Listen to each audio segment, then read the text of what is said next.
Hello, everybody, and welcome to NinjaChris Silly History. I hope you've all had a wonderful month or a wonderful couple of weeks since we do the chipmunk videos now, but I hope you've had a good month in general. I hope you've taken care of yourselves and looked after yourselves very well. You're a wonderful set of people, and thank you for joining me. And today we are going to discuss the history of gardening. So, those who are green fingered people, you will get to learn about how gardening came to be. Where did gardening come from?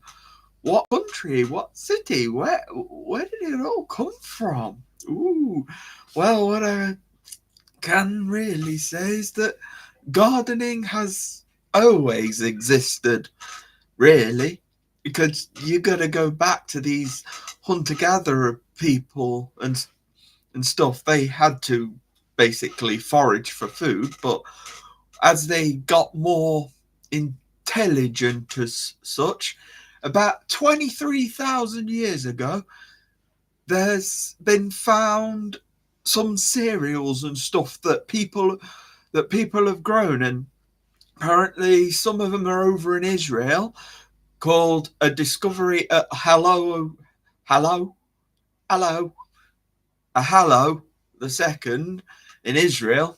So that was about 21,000 BC, so a little while ago. And they also found a little bit in China as well, the same amount of time ago. So people were more clever. They knew how to grow stuff. They'd worked it out. They worked it out. You put it in the ground, put some water on it. Obviously, at that point, they didn't have watering cans. They kind of just chucked water on it and just found out that it grew. But no, they didn't really intend on growing it as such. It's just it happened to grow, and then for that, we managed to get there from that. But now, 12,000 years ago, so about 10,000 BC, they actually started getting a bit more organized. So in 10,000 BC, they started actually growing proper crops. They started lining them up properly, a bit more organized in the farming sense. So they knew what they were growing. They knew what they wanted most of the time, but they had to grow. They had realized that they had to grow specific things at specific times. And again, across the Far East in New Guinea, there was also something in 9,000 BC. So there was something going on there as well in New Guinea in the Cook swamp site, because that's where we got stuff like bananas and sugarcane and some yams as well. So they started growing all that stuff apparently, and they were all looking at tools and stuff that people were using back then. It was all simplistically made because we're going through like the Iron Age and stuff now. We'd gone through the Neolithic period, and now we're into iron stuff. So in about 10,000 BC, they were focusing mostly on gardening to protect themselves from the outdoors, so animals couldn't get in, that sort of thing. So we don't want people nibbling on your berries or something like that. Some squirrel nibbling on your nuts, or I don't know if they had squirrels back then, but some sort of critter that just likes to nab your food. You still get that nowadays, but people use pesticides and stuff, but that's not good for plants. That really shouldn't be good, shouldn't be on plants. But hey ho, people still do that sort of thing, and I gotta get along with it. I don't like it, but hey. So yeah, but at least they were thinking about protecting their plants anyway. So they assume they were intelligent enough to keep doing that. And in about 3000 BC, the ancient Egyptians kind of got got hold of it after the Mesoamericans in the Fertile Crescent, so that's like Babylonia and stuff. But then the Egyptians got the idea and they built them up a little bit more pleasurable, to say the least. They built them up as kind of, because they did the same thing as like that in Persia. They built stuff like pleasure gardens and stuff like that, which is basically the beautiful stuff. It's the kind of like how the common garden is now. It's got little water flying down. You've got all cropped stuff, flowers and everything that makes it look pretty. So it's something where people who had power, people who had a lot of power and a lot of strength, a lot of money, they could afford to crop their land and make it all fancy and stuff. So yeah, that's what they did. They hired gardeners as such, that sort of time. So with the Persians, it's great around there. And then Persia really became known in the 1550s officially, because in 4000 BC, yes, it was just an idea of back then, but they never actually had any full information on it until we got to 1550, where we got the Achaemenid Empire, which is where Cyrus the Great, or Cyrus the Second, he got all his stuff together and made some writings and had all his gardeners. He was the first real one to be documented as such. So the Persians, they spruced it up a bit, made it look cool. They invented the pleasure gardens, and which is all great. Also, they had gardens over in China as well, but they weren't how the Chinese are now with their gardens, like beautiful running water and stuff. They weren't as good back then. The thing with the Shang dynasty at the time, when gardening started to become, it was really just to show power and show how strong they are. And apparently, from what I've found, it's one of the sex dynasties. Hey, I didn't write it. There it is. Apparently, they did the dirty in front, just to prove that they can. Hey, I didn't write it, but it is what it is. So there's also, because this in the biblical times, this is about the time where you had the Garden of Eden and stuff. Well, maybe we've had the Garden of Eden way before that, but it was just before the Babylonian time. So it'll probably be around the Cyrus the Great time, because Cyrus does come up in the Bible in about Samuel or something like Kings or something like that. Forgive me, I don't know the Bible off by heart, but I know he shows up in the Bible somewhere. It doesn't label him as the Achaemenid king, the first Achaemenid Empire king, but so you're looking around that time. So that's probably where you've. And there's some sort of myth saying that there is also something called the Hanging Gardens of Babylon. Don't know if it's real. We don't know if they're there, but it's a myth. It's in a book. It could be a myth. It could be real. That's the part of it being a myth, though, isn't it? It's real or it's not. It's real in some people's minds, though. Who knows? But gardening's starting out and properly getting into things, and the Persian area of gardening, we're looking at the Persians at the moment, because, well, this is them who started it over in the Middle East and the Central Asia and stuff, and places like that is where you found most of your stuff over the years. And when we'd finished with the Achaemenid Empire, Alexander the Great started his raids from 336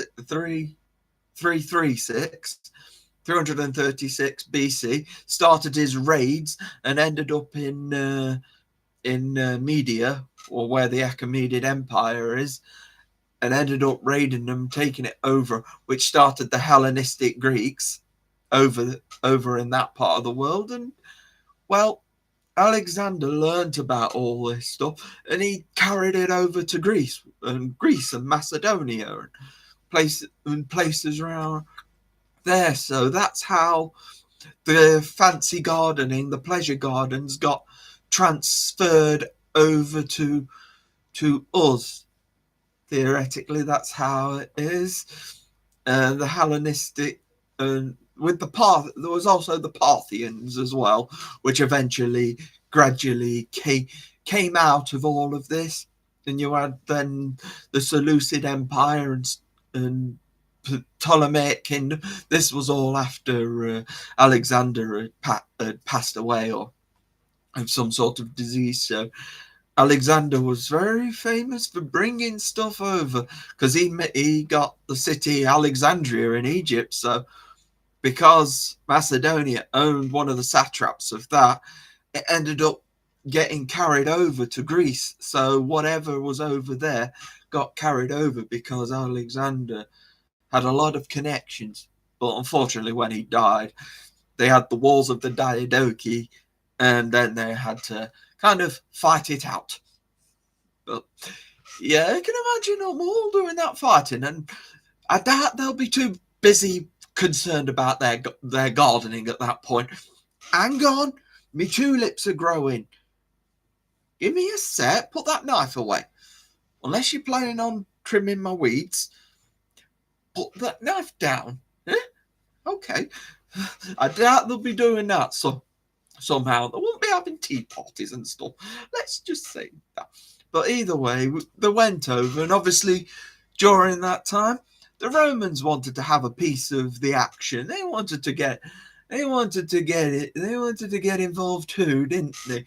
So in 150 BC, actually, so the Romans had already had a bit of a taste of the gardening, and again, they kind of spruced up the pleasure gardens, and it was nice for them to just chill out and just relax in the garden. You know, they had proper stuff as well. They had all flowers and stuff. So some of the stuff that you get are from other countries, and that's how we brought them over. The Romans and the Greeks are amazing. They really brought it over here. So congratulations to them. Actually, we wouldn't have got half the stuff, nearly any of the stuff that we've got, if it wasn't for the Greeks and the Romans. We needed them. And the Roman gardens, they stopped really creating them in about 350, because the Western Roman Empire stopped at about 350 because, well, there was a migration period where the Romans couldn't really put up much of they were being taken over, so there wasn't really much chance for gardening, because they were trying to fight over land a bit too much. And obviously the Western Roman Empire got destroyed in 476, but so they weren't really focusing on what was happening in their gardens, to be fair. So the gardens were still there, but they were kind of overgrowing, so they didn't pull the weeds out, because that's something you need to do, isn't it? You need to pull the weeds out. But unfortunately, there was no Romans left to pull them weeds out. Oh dear.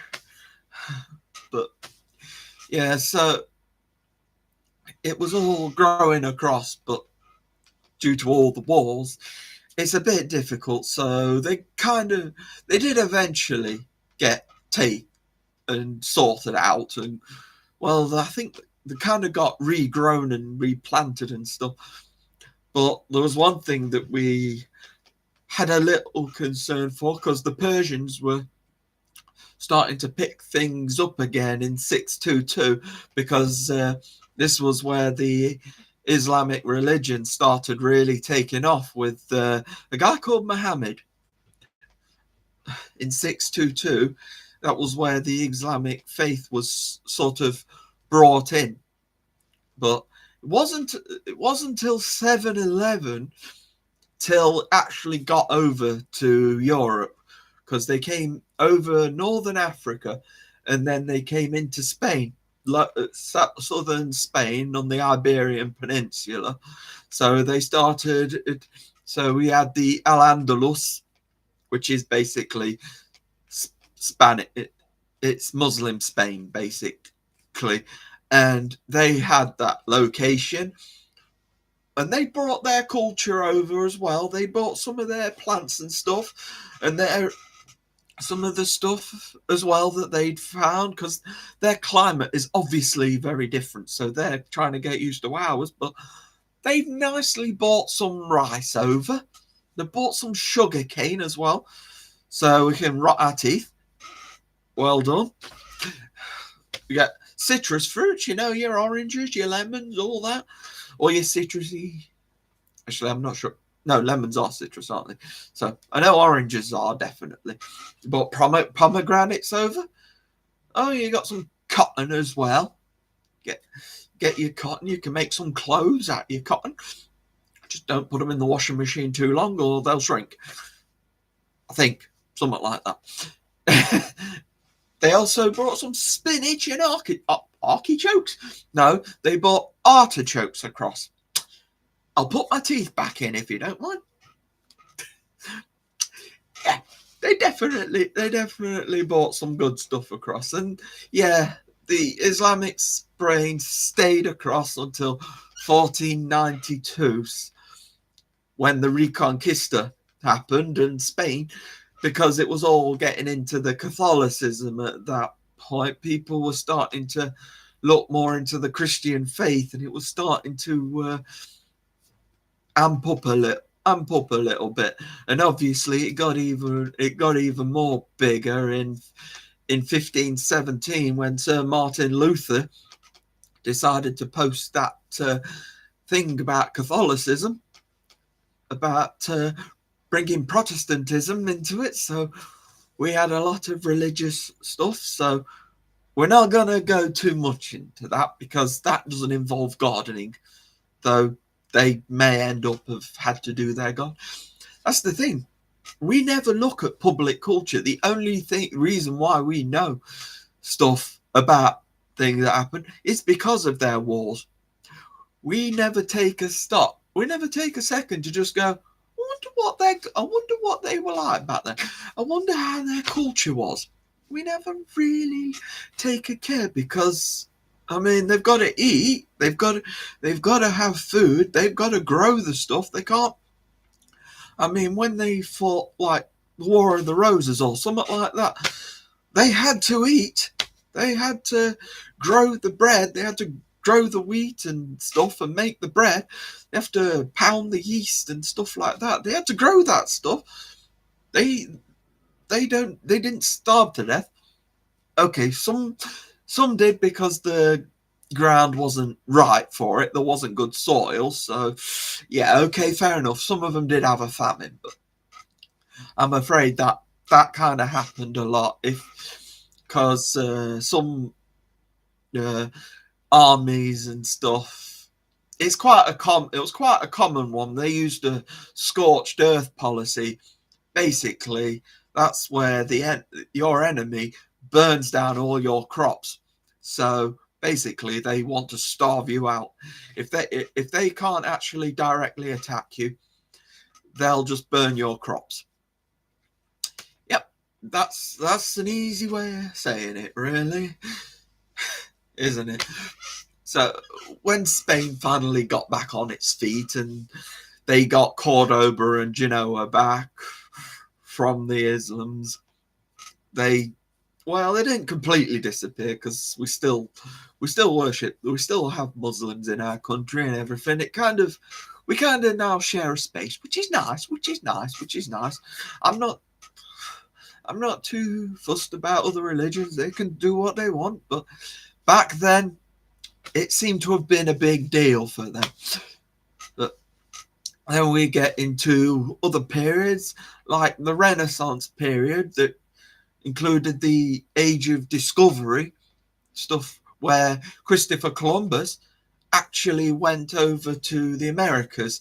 It was Central America back, I think, where Columbus went around. He went around the islands. He did four vacations. It wasn't a vacation. I don't even know if they know what a vacation was. He just went around. He was trying to find Asia, but he found America instead. Well, yeah. It's not too far off. The other side of the world, maybe, but okay, fair enough. But we did get some other stuff as well from going over to the American lands. Why not, eh? So, well, the Portuguese conquered that area. So, but we came over as well. So did the French. We all tried. To be fair, we all tried to have a go at it. But this was all during the Renaissance period, which lasted from about 300 to 1640. But then it turned into the Italian Baroque period, where everything got a bit fancy, perfectly symmetrical, had to show your power, show you superpowers and whatever. I think one of the gardens was part of something called the Villa d'Este, which was created in the 16th century, a Renaissance garden, which was a magnificent terraced garden with spectacular fountains. That's what I've wrote here. I don't know. I've not been to the place. I haven't left the country. But either way, that's a fancy looking garden. But Renaissance gardens weren't Baroque. Baroque, they were mostly for the French to show their power. Louis the 14th mostly, because it was during the 17th century, 17th and 18th century, where Louis the 14th really wanted to build his power. So he had the Gardens of Versailles made, which was a French Baroque garden. It was made by a guy called André Lenotre. Forgive me for my pronunciation, but that's all I got. That's how you say it. That's how I say it. Anyway, I realize I have been neglecting you guys, but I'm going to take a drink.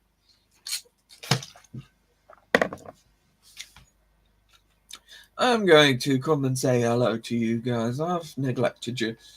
So, hello, Anna. How you doing? That's good. You look good. Joanne, great to see you here. Hope you're baking well. Oh, you're from Scotland. Hey, Steve. You're 48, mate. You're not a teenager anymore. But hi, Steve. You're fine. Hope everybody's having a good day anyway. Hey, Jeannie, how you doing? I don't see you here very much. It's good to have you here, though. Whew. Considering it's freezing cold outside, I'm burning myself up here.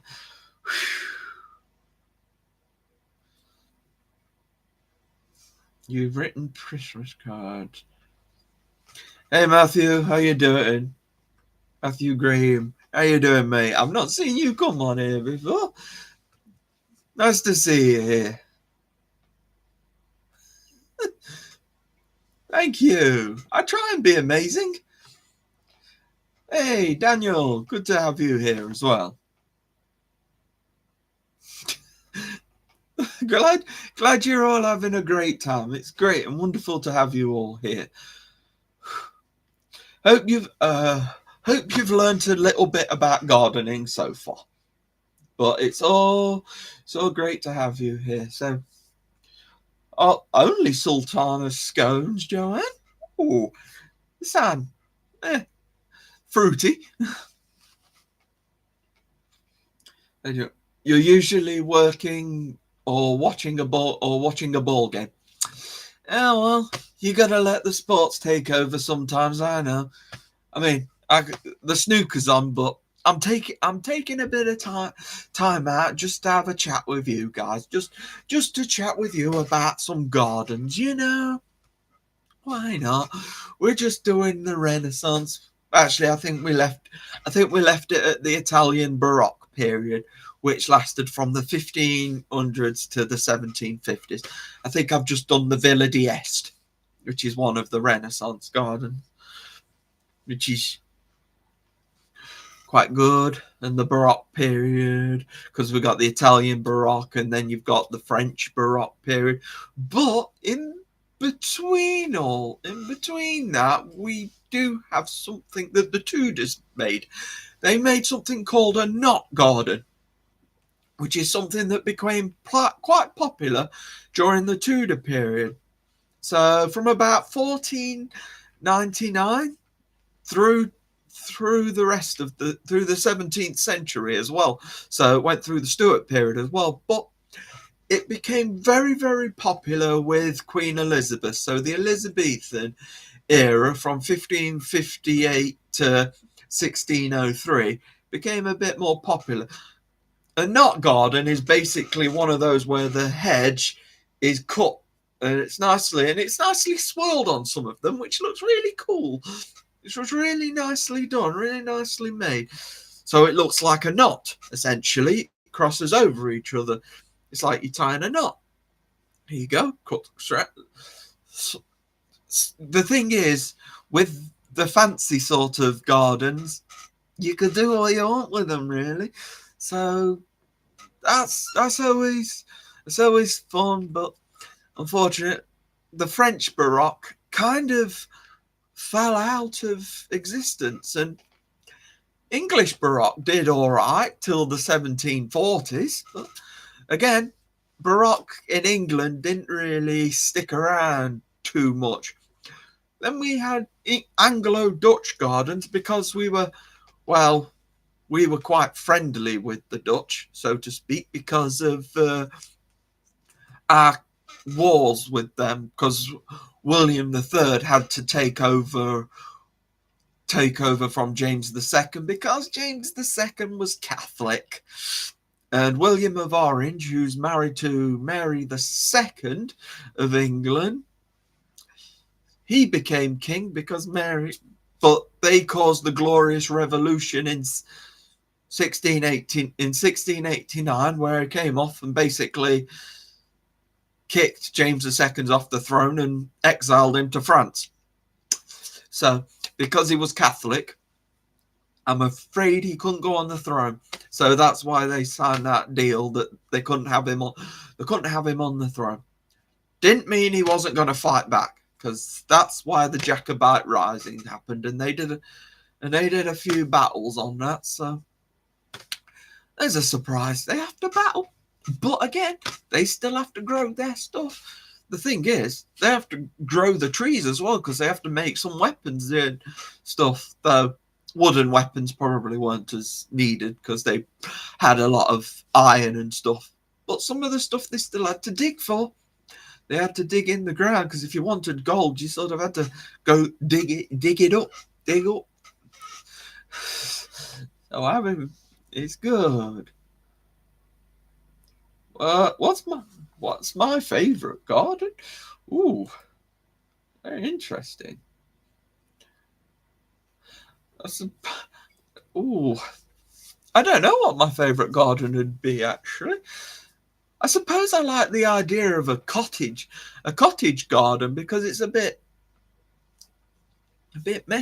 of a mix of food, but it's also a bit pretty. It's also there for beauty as well, because it started by planting them around a cottage. So which is quite cool. So it's a mixture of beauty plants, and it's also a mixture of food plants as well, which again is pretty cool in a sense as well. So you've also got stuff like a pirate garden, which is medicinal basically, because you got them gardens that you just want for medicine because they're important. A physic garden. Sorry, I do apologise. I can't speak properly. Though I've got to say, a Chinese garden does look really nice. You've also got the Japanese ones, which they enjoy using they do their Zen gardens, so sometimes you need to relax. No, I sound like a bloody motorbike starting now. Hey, Mowley, it's good to see you here. Sorry if I didn't see you earlier.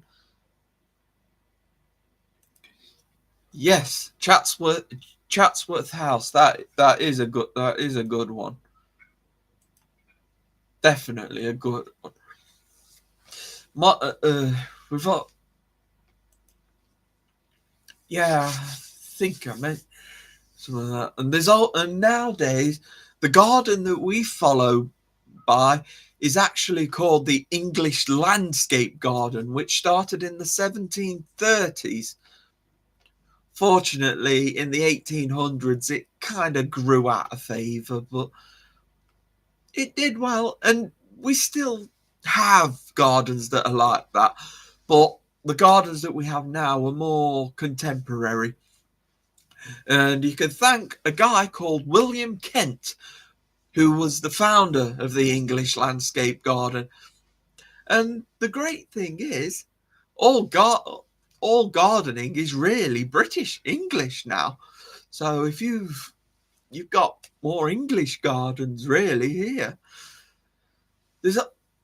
I've got a few English landscape gardens here from different locations because they look like they're all from England. So, funnily enough, the English landscape gardens are in England. You got on this list for William Kent, Charles Bridgman, Lancelot Capability Brown. Apparently, he's quite a famous one.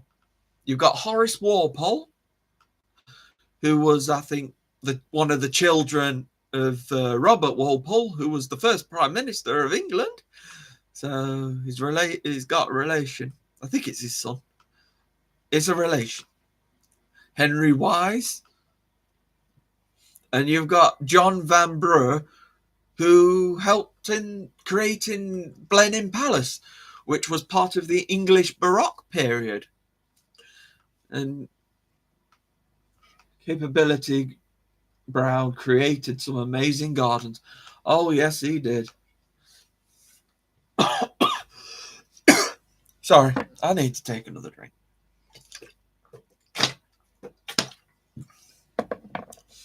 Shame, I've never ever went over to Chatsworth House. I'd love to give it a look one day, but it's quite a distance away from where I am. But some of the gardens I've got here anyway is Chiswick House, which was built in 1729 in London. And you've got Stowe House, which has got a landscape garden in Buckinghamshire. You've got a Claremont Landscape Garden, which is at Claremont House in Surrey. Rousham, House of Rousham in Oxford. Badminton House in Gloucestershire. Euston Hall in Suffolk. Holcombe Hall in Norfolk. And Houghton Hall, also in Norfolk. You got Kensington Gardens in London. And William Kent, he apparently worked for Queen Caroline in So nice one. You're working for a queen. Not bad, eh? You got Westminster Gardens, which is part of Westminster Abbey, which is also in London, obviously. We've got Alexander Pope's Villa Garden in Twickenham. Ooh. We've got Shotover Park in Shatover House in Oxfordshire. Esher Place in Surrey as well. I've also got one Hampton Court Palace, because Elizabeth I, she liked to walk through Hampton Court Palace, which is quite nice. It's quite something that you quite find. You've got a lot of modern gardens as well nowadays. Okay. Hopefully Oh, sorry, Daniel. Have you ever seen Kew Garden? No, I haven't actually. No, I haven't seen Kew Garden. Nut garden. There probably is such thing as a nut garden. You'll be watching Super Sunday football, maybe a bit of F1 too. Yes. Sorry, I'm catching up on everybody here. Oh, you want lavender, did somebody say? Lots of boxwoods and lavender. Ah.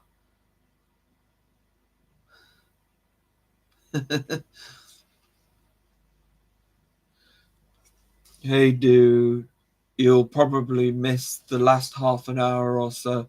If your stream, a friend is invited me on live gaming stream on my PlayStation. I'll catch you later, dude.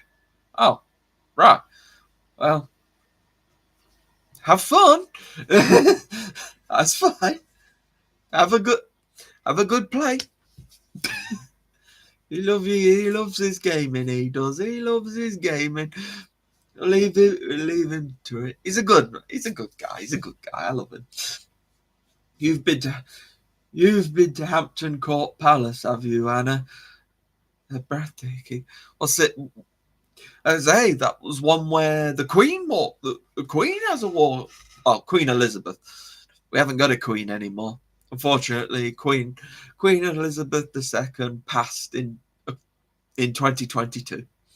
Then we got Charles III. He's all right, I suppose. He's doing okay. He hasn't driven us into chaos yet. No, he didn't need to. We're doing it ourselves. Oh well, it is what it is. What we're gonna do? Ugh. Cardinal Wolsey created Hampton Court and their gardens. Yeah. It's a lot. But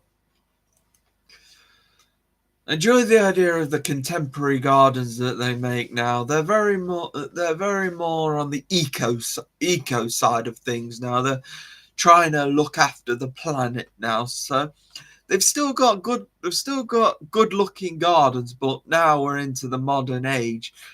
They're trying to focus on trying to look at like when they do like wildlife gardens, they try and make sure the plants are good for animals. It's like if you want to have a beehive and stuff, if you're gonna collect bees, make sure there's things there for the bees to land on.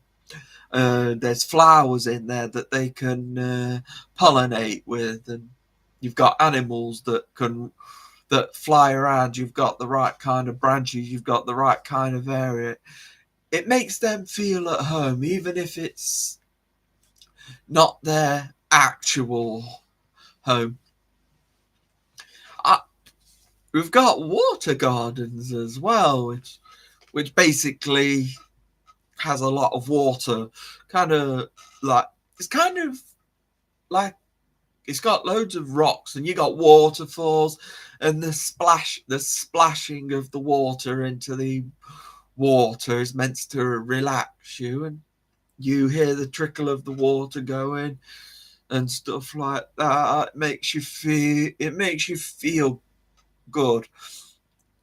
You've got rock gardens, which is a little bit similar to a Zen garden, I guess, because they've got rocks and stuff going around. That so it's always relaxing to mimic the alpine mountain setting. So it's good. It's good. So I forget to mention that kitchen gardens are very, very good as well, because a kitchen garden is one of the most oldest type of garden, because it's the one that where you grow food, you do herbs, you do spices and stuff. So it's basically the one that feeds you. So yeah, you want to make sure you've got a kitchen garden. If you planning on growing food, get yourself a kitchen garden, eh?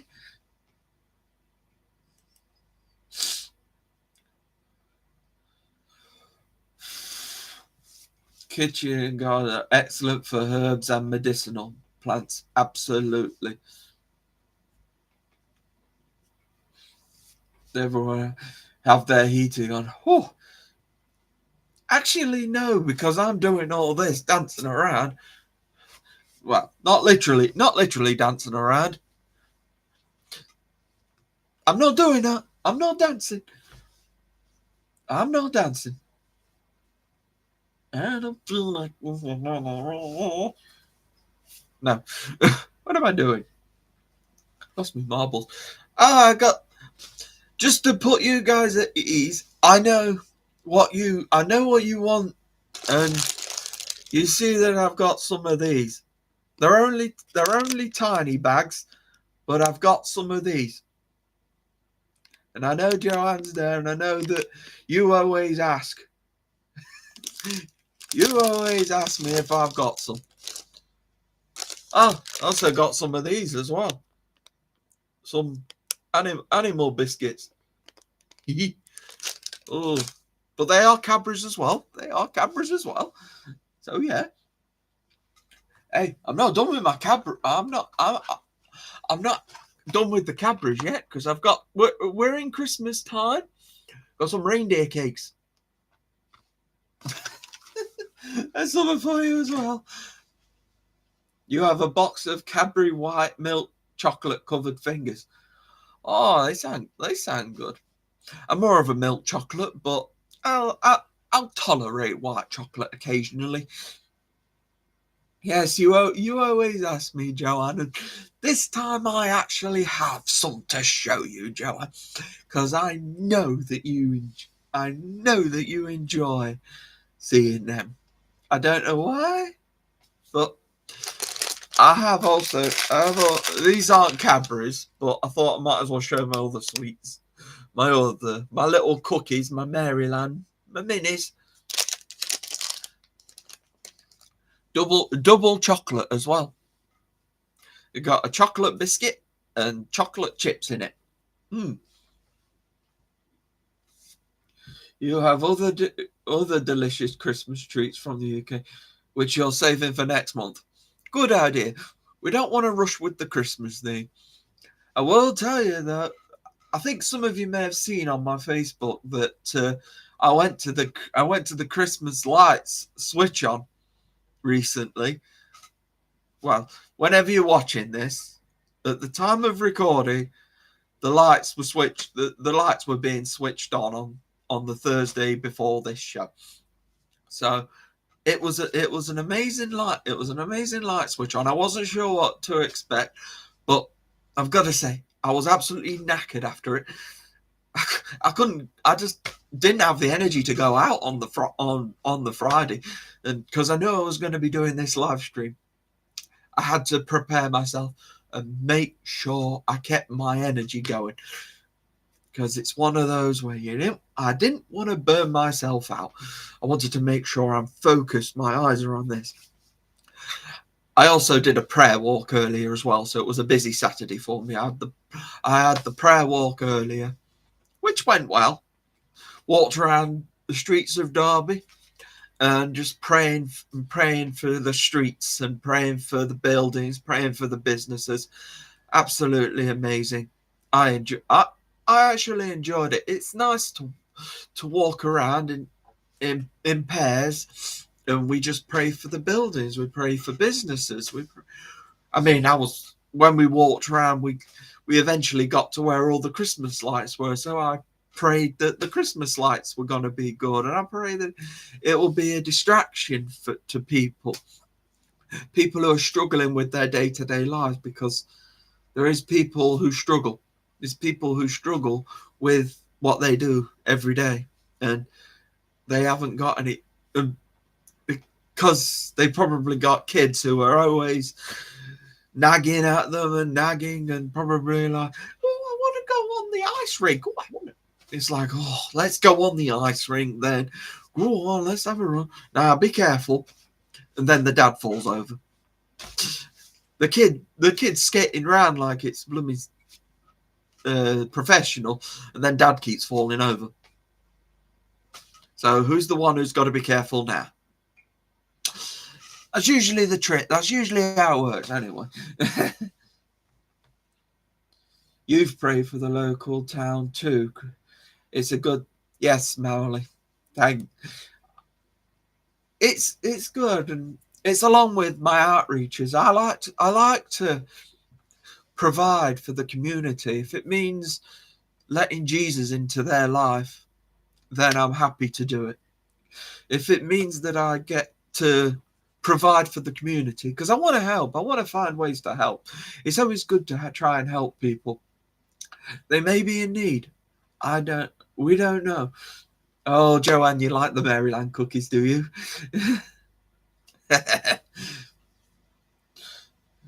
And the store that carries all the UK has raspberry Jaffa cakes in stock. So you're going to order some this coming week. Oh, go and enjoy them. You heard a poem for Scribbles today. Oh, just so you know, Scribbles is a former mum cat at Kitten Academy. So that's who Scribbles is, just to clear things up. I'm not trying to actually draw anything. I'm not scribbling on a piece of paper. It was the name of one of the cats at Kitten Academy. Just so you know. Ooh, raspberry Jaffa. I've had cranberry Jaffa cakes, because they came in like a little selection box. So you already have gingerbread items, as well as peppermint truffles. Ooh, nice. I like peppermint. Peppermint's good, as it's not too minty. You love to see the Christmas tree lights being turned on around the world. The tree lighting ceremony is coming. Is that coming week? Oh wow! So you've not got it up yet? Yes, you read the poem, Matt. Yes, well done, Joanne. It's a good poem. It's good when people around here like to send stuff to people. It's a nice thing to do, and they're willing to take the time to share. Imagine what the world would be like if more people said some prayers to their higher power.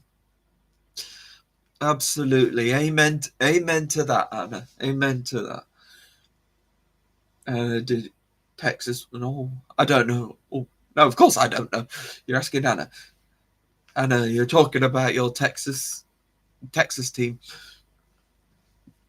I don't know, but I guess you've won. Yes, you did win. I see. Peppermint is always good to have after enjoying a big meal. Good for the digestive system. So I've heard. Mint is that why they give out after 8 mints? Because it's meant to help the digestion then. Because I always wondered why they always give out after 8 mints whenever you finish a meal. They like to put a mint on the table or something. So it's to aid the digestive system. Right. Okay. Everybody's having tree lighting. I can't believe it's Christmas coming up already. Where'd the year go? Flippy heck. I don't know about this, but and I'm nearly at 50 minutes as well. The time's flown by on this. I was talking about gardening, but I think I did all the gardening bits, and we had a bit of fun with the gardening, and I'm glad that you all seem to have enjoyed yourself. I think you all, well, some of you learnt a bit, some of you already probably knew some of it, but I just enjoy chatting with you guys. You guys are awesome. And next month's show, it's gonna be a bit more relaxed. Well, we'll see if I'm opening loads of packages, but I don't know. I might do a little sermon or something. I don't know. Maybe I might have a look at doing something for the real Christmas or something like that. I don't know. I'm not a pastor, but I suppose I could wing it. Why not? Hey, I'm sure that would be fun for everybody to watch. See me trying to deliver a sermon on my live stream. That's everybody who is not Christian not coming to my live stream next month, then, isn't it? It depends. It depends if you're into finding out the Christmas story. But either way, Christmas is going to be a more relaxed one because people may well be away for Christmas. So I'm not going to put too much effort into what I'm doing because I don't want people to miss out. So I'll do the live stream, but it's one of those where I'll probably just tell you what I've got for Christmas, tell you what I'm doing, and open some cards or something to show people. Joanne, the gardening topic was very interesting. Thank you. You're welcome. You're going to be started decorating your apartment for Christmas this week. Oh, go on. You're going to go all big. You're going to waste loads of electricity. Got somebody around the corner who likes to go all out. They've got these little things that shine up the wall and moves around. It's like little Christmas trees and Santas. It's cool, but it must burn the electricity off. People who spend so much money, and electricity isn't cheap these days. Sheesh. You can understand. You don't want to go. No, nobody wants to go out after dark. I don't think, because I don't like going out at night too much. Being an epileptic, I worry if I stay out too long, too late, it could be bad for me. If I have a seizure or something while I'm out, I've got no control over who sees me, what they're going to pick me up. And I do have something I can put on my wrist, though, thankfully, to tell people that I am epileptic, that I'm not a drunk, which is good, I think. But I hope everybody has a great Christmas, and next month I'll ask them how great their Christmas was, depending on whether you're home for Christmas. Some of you may go on holiday. Some of you may fly to somewhere maybe a bit warmer. I am very wise for not going out at night. Thank you, Mowley. I try to be as wise as I possibly can. Sometimes I'm a bit of an idiot, but aren't we all? But no, I'm not an idiot. I'm silly. I've got to get it right. I'm silly, and I deliver history to you all. I do my best to do all the research. The tree lighting ceremony was December the 9th, 5 p.m. Kitten Academy. You will see the local news. You do not. Yeah, you don't like to go out after dark, do you either, Anna? You'll see it on your local news. Oh, they're gonna light it up. Yeah, they put that sort of stuff all over the news. I don't know if our light up ceremony was over the news, but I know it was all over the Facebook. Everybody was posting photos. including me. But if you're there, you might as well document it. I always like to find that if you're going to be somewhere exciting and somewhere nice, you want to document it. You want to take a photo. You want to. I mean, some of the photos I did take, my hand jittered and shaked. So I'm not exactly a camera person, but I wanted to get something of the evening. But I did get a nice photo of the council house being lit up, which was good. You've got to go now, Joanne.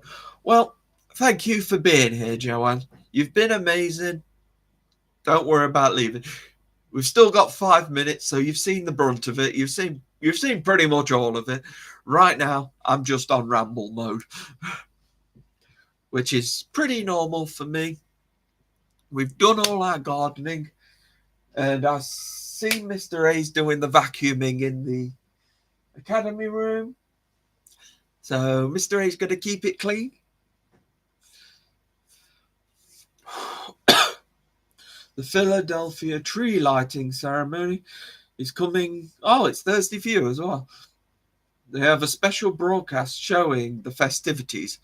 Oh, do they have loads of different sections that you go in, like little stalls, like little street stalls and stuff, where you can go and probably about £100 for a donut or something? Because when we went to the celebration, it was £11 for a pizza. That one seemed alright, but there was these little wrap things. It was a little burger, and it was like £6. I'm like, you know what? I can get one the same size from McDonald's, and it's bigger. It's like, what? What are you doing? It's a rip-off. But it's the kids, isn't it? The kid will be banging their father on the leg or the mother saying, come on, buy me one. They look nice. Because the kid has no sense of how much something costs. Some of them do, some of them don't. Oh, hey, Terry. Nice to have you say, nice to see you at least. Nice to see you at least, Terry. So you can watch it back later, I'm sure. But you just after a long you're still celebrating Thanksgiving. You'll have to watch the replay. Yeah, that's fine. You get most of my ramblings at the start anyway. That's where I seem to do all my important bits, my information. I give out all the research I've done, and I like to share off my knowledge and stuff that I've learned through the month. I mean, I don't have to share it, but I don't have to do all the research, but I enjoy doing it. I just enjoy learning new things, and if I can help you guys learn something new as well, then that's a bonus. But the fact that I've learned something from it, I enjoy it. I get the thrill of it, and it's nice. It's a nice distraction from all my negative thoughts, because like quite a lot of people, I think we all have our negative thoughts every now and then, so I just seem to drag myself into it sometimes, but it is what it is, isn't it? Yes, there is a Christmas market as well as singers and an ice skating ring. It is set up at our city hall. That sounds nice. Don't get me on. You won't get me on the ice skating rink. This is a big weekend here in the US, starting with Thursday with Thanksgiving, Black Friday for shopping, Saturday for small business shopping, and football the whole weekend. Wow. So you've definitely got a nice mix of stuff to look forward to. Good luck keeping track of it, because I'd absolutely get lost. I think next Sunday is actually the UK Championship snooker final. So yeah, we'll see where we go from there. But anyway, I can't believe it. It's nearly an hour already. So I think I should start winding this show up. But thank you, everybody, for just being here tonight. You've all been amazing, and you've listened to me ramble about gardening, listened to me ramble about my Christmas light switch on. You've gone all the way back to the past with the Mesopotamian gardens and stuff. Wow, back to the Egyptians. Oh, we're going back in time tonight. Going back, and it's all for gardening, farming, gardening. Oh, it's all love. It's all wonderful stuff. So yeah, enjoy it when you watch it back, because oh yes, you can come and you can see my sweet treats as well that I've got hanging about places. These are my cakes here, and I've got some chocolate fingers as well. Fortunately, you weren't here to see them, but anyway, thank you everybody, and I will see some of you tomorrow at church. Everybody else, I'll probably talk to you some other time. But if I don't see you in between, I'll speak to you next month at Christmas, provided you're home. Anyway, thank you. See you. You are all wonderful. Okay. Bye, bye, bye, bye, bye, bye, bye.